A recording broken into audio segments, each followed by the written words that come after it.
Hey guys and girls, I'm James and welcome to the channel. Today we are taking a look at another micro mini beginner drone, the DWI Dowellin D2. Now there is a different version of this one. This one comes in this really nice case. It's packed really nicely. Here's a drone. It's got very well covered props, nice remote. This one only has one battery and it's in case, so you can't lose it. The worst thing is losing these little batteries to these little drones. So this is the D2. And it's this price on Amazon. Actually, right now you can only buy two, so you should do that and just give them away. It's 2 for $60. But the other one they sell does come with extra batteries, and they're modular.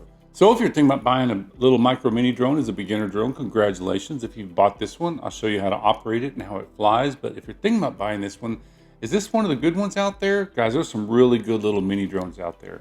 My favorite for a long time was this HS210, but it does not have modular batteries. So what that means is when you plug this little battery in, you've got to hook this little wire up to it. It's kind of hard for an old guy like me or someone with young, nimble fingers.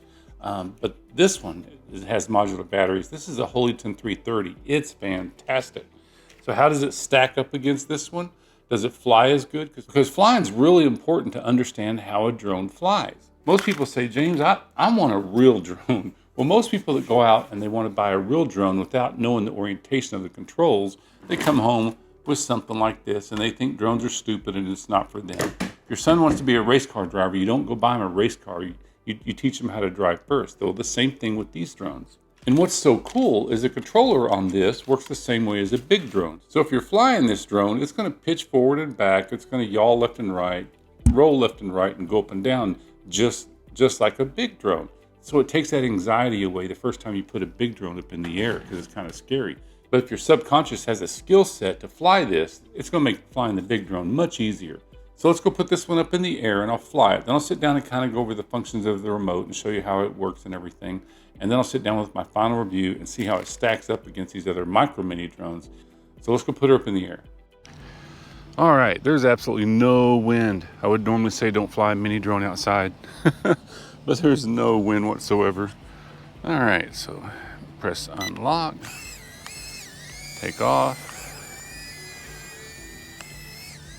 So just need to set the trim.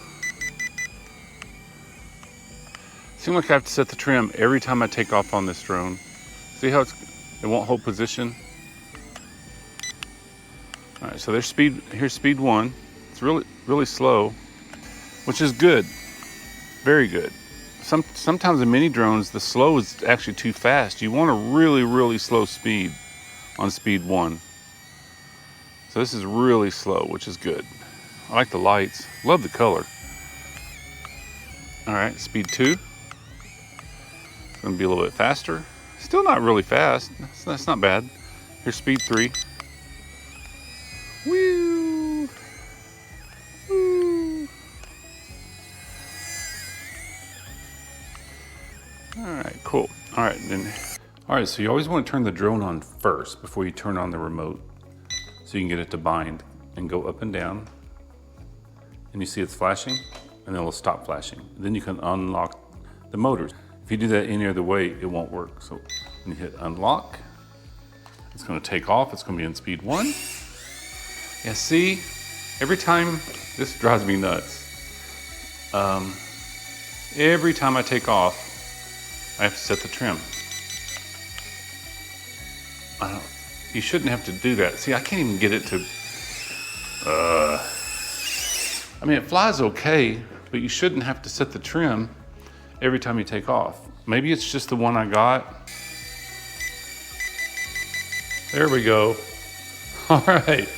So finally I got the trim set on it. So how you do it is you push these buttons. See, now it's going one way and you can push it the other way. So now the trim's set. But if you're a new beginner, you're not going to want to do that every time. All right. So now it's going to fly good. So here's the spin. That's cool. I like that feature.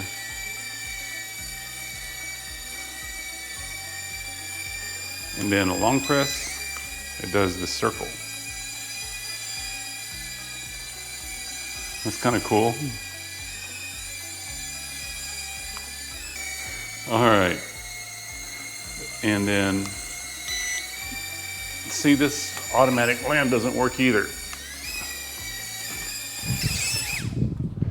All right, so let's see. So I landed it. Let's see if I got to do it again. See, that's it. I got to set the trim again. No, I'm not a fan. Oh my gosh. Maybe I got a bad one.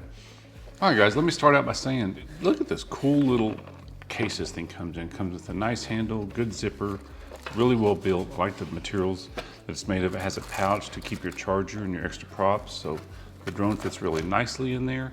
Of course, only comes with one battery, and you can't take it out. It's a 240 watt milliwatt amp battery, so it's not really powerful. And it comes with a remote and extra props, a handy dandy screwdriver, because if you got to change these props, you got to take all these little screws off on the bottom. The only time I've ever had one of these props damaged when they're in a cage like this is when my dog caught it in midair, and his one tooth that he has made it through there and bent one of the props. And if you got to change one of these props, be sure and pry it with a fork or something, because it doesn't come with the proper removal tool. Because if you just grab it and you pull it out, you'll pull that motor out and it'll break one of these wires, and then the drone will be pretty much worthless.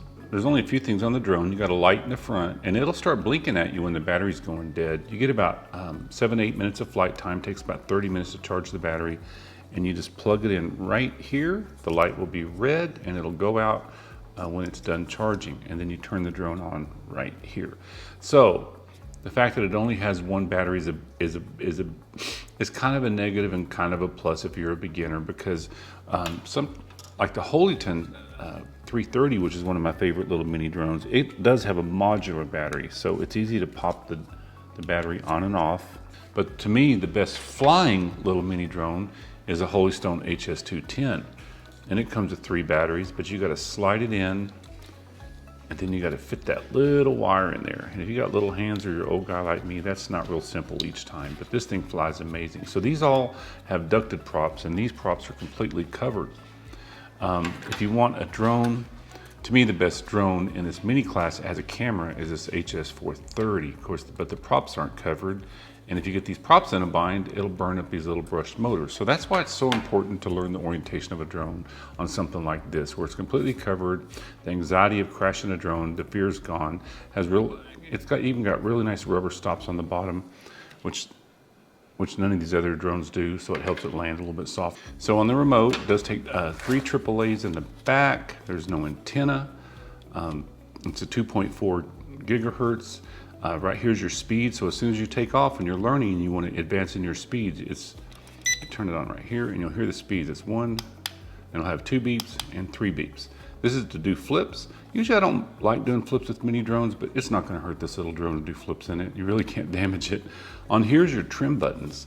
So if the drone seems to be sliding to the left or sliding to the right, or forward or back, you push the opposite of the direction and hold it down on this one, and it'll beep at you until you kind of get it to hovering. It does take a little bit of practice, but it's real easy. You'll get the hang of it. Up here, this is my favorite button. This first button, you press it and it'll spin, and if you hold it down, it does like a rotation. This button, never use it. Your first press is for headless mode. What headless mode does, it takes away the orientation of it. And the whole reason you're buying this drone is to learn how to fly a drone and learn what the orientation does. So it just completely takes away the orientation. So no matter which direction it's going, you point it this way, but don't use that. And then a long press is the return to home, which doesn't make any sense to me. It says it'll fly back to the remote, but it's not a GPS drone. It's just going to fly into the wall and crash, so don't even worry about that. If you need to land the drone quickly, use this bottom one down here. That's your emergency stop. So if you're outside flying, the wind starts to grab it, it's flying towards the pond, just hold down on this button, it'll fall out of the sky. So first of all, you got to turn the drone on first, then the remote, go up and down on the left stick, and it'll beep again, and now it's bound. If you turn the remote on first, this won't work. And then you can unlock the props right here, and they'll spin. So now it's ready to take off. If I take off on it, so when I unlock the props, and it's flying, and I flip it upside down, it's blinking. So the gyro's off right now. So if I try to unlock it again, it's going to take off, but it's going to fly weird. So what you got to do, so if it's blinking like that and you take off, the gyros aren't set. So this resets the gyros every time. Just pull down on the stick. See, now the gyros are set because it's not blinking. You can take off with them blinking, but you really want to have it stop blinking before you take off. All right, so let me go back for my final review and I'll tell you what I think about this little drone. Hey guys, thanks so much for watching my review of the DWI Dowellin D2. Remember, this is the D2. It only has one battery. The other one has multiple batteries, but they're modular. So what do I think about it? Well, I think it's a cool little drone. It's very well protected. The battery charges up really quick, good flight time, but it just doesn't fly as good as some of the other ones. It flies okay, but every time I flew it, I had to mess with the trim to try to get it to hover. Where these other ones seem to hover perfect and fly perfect every time. Now let me say, I bought over 30 of these HS210s and gave them away, and everybody loves them. So I did get one bad one. Well, I may have got the one of these that isn't perfect, but it flies okay. It's a good looking drone, good price. So if you bought this one, you're gonna love it because you're not gonna know that these other ones just fly better. But this one wouldn't be my first choice at this price point. And also, if you want one with a camera, I've got a 25% discount code on this HS430. This one's got a gimbal that goes up and down. It's a 1080 camera, it takes really good pictures. It's got really good flight time. This one flies for like 11 and a half minutes. This one's gonna fly for about 5 or 6 minutes. This is a really good drone, folds up and it seems to be very dependable, but it doesn't have the covered props. So if you're looking for a covered prop drone, this one's an okay one, but my best suggestion is if you want one that has covered props and a camera, still the Sandrock U61 is my favorite. Well guys, that's me being honest. They didn't send me this drone. I bought this one on my own, and I'll give it away on my giveaways, and I'll put it underneath in the description about all our giveaways when we give these drones away, because they're stacking up in my closets and my wife's about to drive me crazy telling me to get rid of them out of the pantry in every closet in our house. So guys, as always, if you got something out of this, please like and subscribe. Subscribers mean everything to me on this channel, and I'll see you in the next one.